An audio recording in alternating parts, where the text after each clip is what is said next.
Un jardin au charme particulier, un spectacle naturel inédit, des parfums enivrants, des émotions et des couleurs.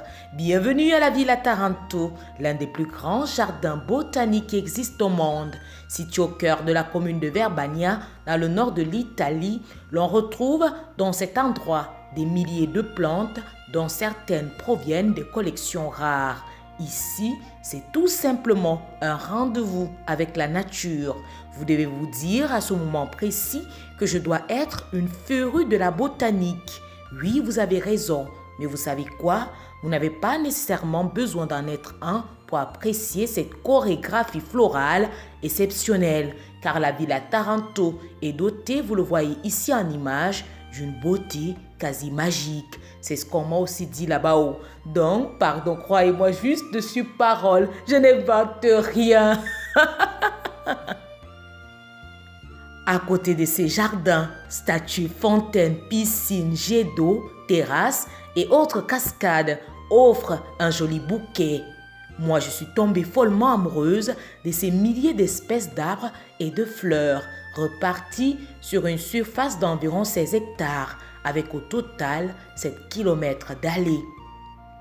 Du printemps à l'automne, eucalyptus, azalée, rhododendron, excusez du peu la prononciation approximative, magnolia, camélia, dahlias, tulipes, fleurs de lotus, bruyères, hortensia et autres plantes tropicales fleurissent tour à tour en donnant au passage un spectacle majestueux. En tout cas, je dois vous dire que le paquet a été mis pour plonger le visiteur dans un réel conte de fées. Avec de centaines de nuances, les couleurs florales vous renvoient quasiment l'image des drapeaux nationaux des différents pays au monde. Regardez, par exemple, par ici c'est du vert, par là il y a du rouge et de l'autre côté du jaune. La cerise sur le gâteau, cette fleur qui ressemble à une étoile dorée. Le tout représente drôlement le drapeau du continent Cameroun, n'est-ce pas?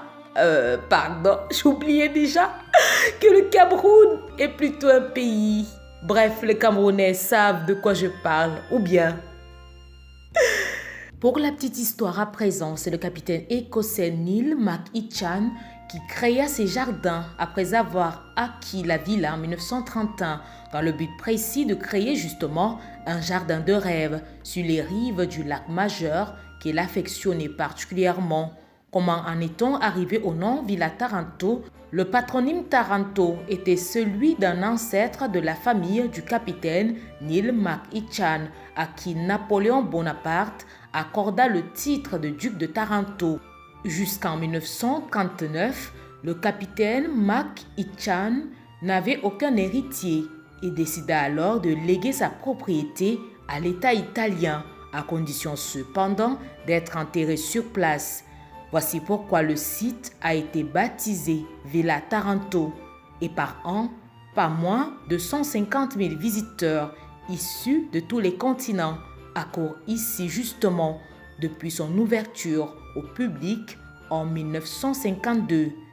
Ce petit tour dans l'histoire me donne subitement l'envie d'écrire ma propre histoire en ces lieux en effectuant comme toujours une petite séance photo.